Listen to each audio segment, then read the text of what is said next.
Hello Cinesign family, welcome to new reaction video. আর আজকের রিয়াকশনটি হতে চলেছে প্রভাসের আপকামিং সিনেমা দ্য রাজা সাহেবের ট্রেলার 2.0-র উপরে।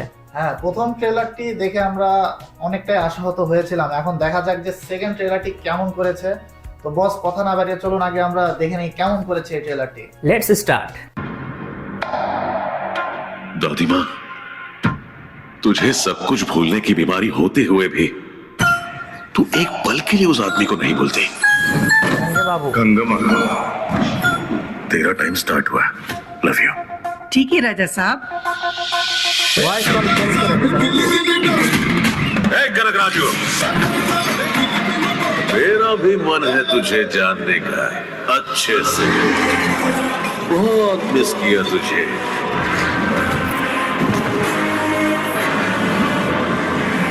अब जाके मिला, आखिर तू मेरे जाल में फंस गया। নামো। मिस यू टू राजा साहब। এটা তো ভালোই লাগছে। ये घर नहीं माया महल है। यहाँ लोग आते अपनी मर्जी से, लेकिन जाते सिर्फ आपकी दादा की मर्जी से। These things, মস্ত। painting, architecture, কেমন একটা इनके जरिए हिप्नोटाइज करके वो किसी को भी ट्रांस पे लेकर चला जा सकता है। সায়েন্টিস্ট বা दादा आ गया था बे। মিস করলাম।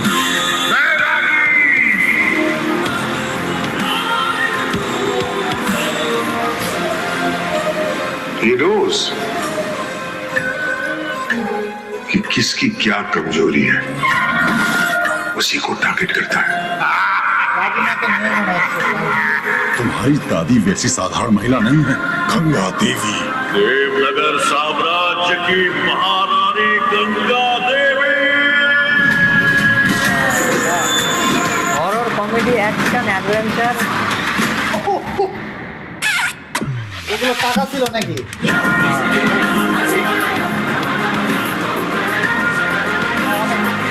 খরচা করেছে ভাই। 9 জানুয়ারি। अगर तुम सबकॉन्शियस में एक पैरेलल वर्ल्ड को क्रिएट करके अपने थॉट्स को वहां पर रख सकते हो तो शायद कुछ भी हो सकता है। মানে বিষয়টা অন্যরকম। প্রথম ট্রেলারের সাথে এটার কোনো মিল নেই।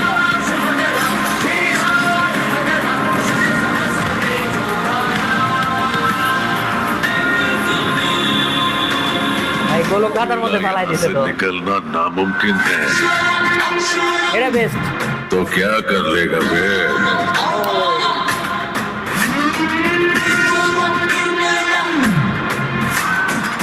They took him into his trance.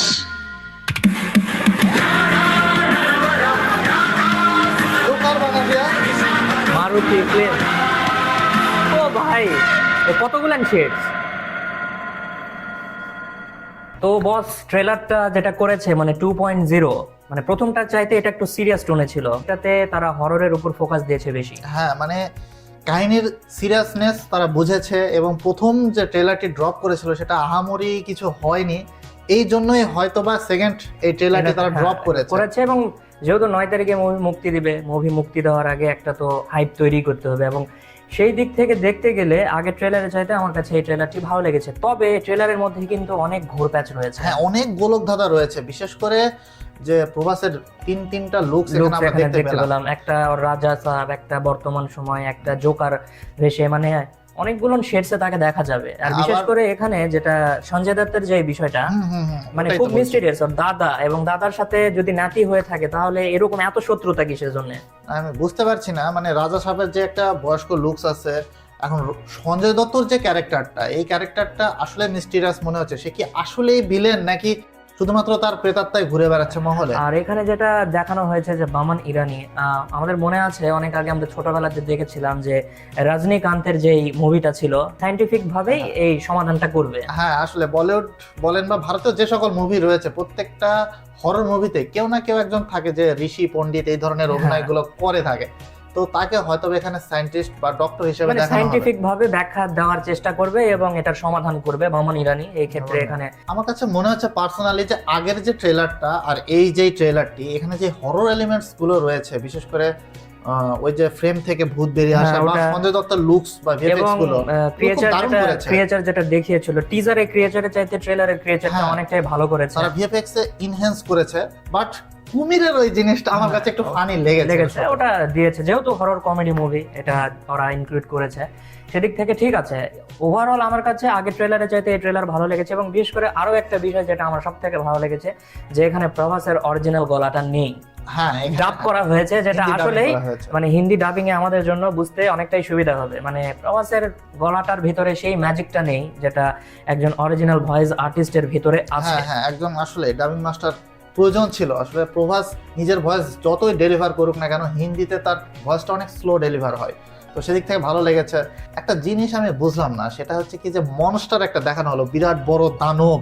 হ্যাঁ, এটা যখন আমরা এর আগে দেখেছিলাম শুধুমাত্র পা দেখিয়েছিল। যেটাই হোক অনেকটাই ইমপ্রুভমেন্ট করেছে, এনহ্যান্স করেছে। তো এখন মুভি থেকে বের হয়ে যদি আমরা এর দর্শক চাহিদা বা দর্শক প্রিয়তার দিকে যদি আসি, তাহলে কালেকশন কেমন করবে। তো দেখুন, এখানে প্রভাসের পাইপলাইনে অনেকগুলো মুভি রয়েছে, স্পিরিট রয়েছে, ফজি রয়েছে, এবং এই মুভিটা অনেক আগেই তার রিলিজ করে দেওয়া উচিত ছিল, বাট জানি না কেন ক্রিয়েটিভ ডিফারেন্সের কারণে বারবার ডেট পিছিয়ে অ্যাটলিস্ট 9 তারিখে তারা, মানে 9 জানুয়ারি হ্যাঁ। এই মুভিটা রিলিজ করবে। এখন দেখা যাক যে এটার কালেকশন কেমন হবে। তবে মারুতি কিন্তু একটা কথা বলেই দিয়েছে যে মুভি যদি ভালো না লাগে, তার বাড়ি নাম্বার সে উল্লেখ করে দিয়েছে, চাইলে সেখানে গিয়ে আপনারা নক দিতে পারেন। নক দিতে পারেন। তো হরর মুভি হিসেবে ট্রেলারটা দেখে মনে হচ্ছে যে মুভিটা ভালোই হবে। তো সকল কিছু ঘুরে পেঁচিয়ে একটা জায়গায় এসে দাঁড়াচ্ছে, সেটা হচ্ছে Collection। দাদিমা এবং দাদিমার এই মুভিটা কিরকম কালেকশন করে।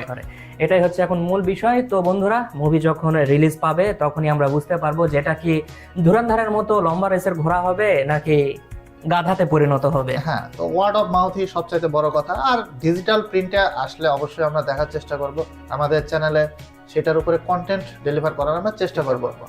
তো বন্ধুরা, এই ছিল আজকে আমাদের এই করা রিয়াকশন। যদি আমাদের এই রিয়াকশনটি আপনাদের যদি ভালো লেগে থাকে, তাহলে অবশ্যই চ্যানেলটিকে লাইক, সাবস্ক্রাইব এবং শেয়ার করবেন। যে ট্রেলারটি কেমন হয়েছে, প্রথমটা ভালো লেগেছে না এটা ভালো লেগেছে, কোন সিনটি আপনার কাছে ভালো লেগেছে, অবশ্যই নিজের কমেন্ট বক্সে এখনই জানিয়ে দিন। তো বন্ধুরা, দেখা হচ্ছে আগামী কোনো ভিডিওতে। সে পর্যন্ত সকলেই সুস্থ এবং সুন্দর থাকুন। ধন্যবাদ।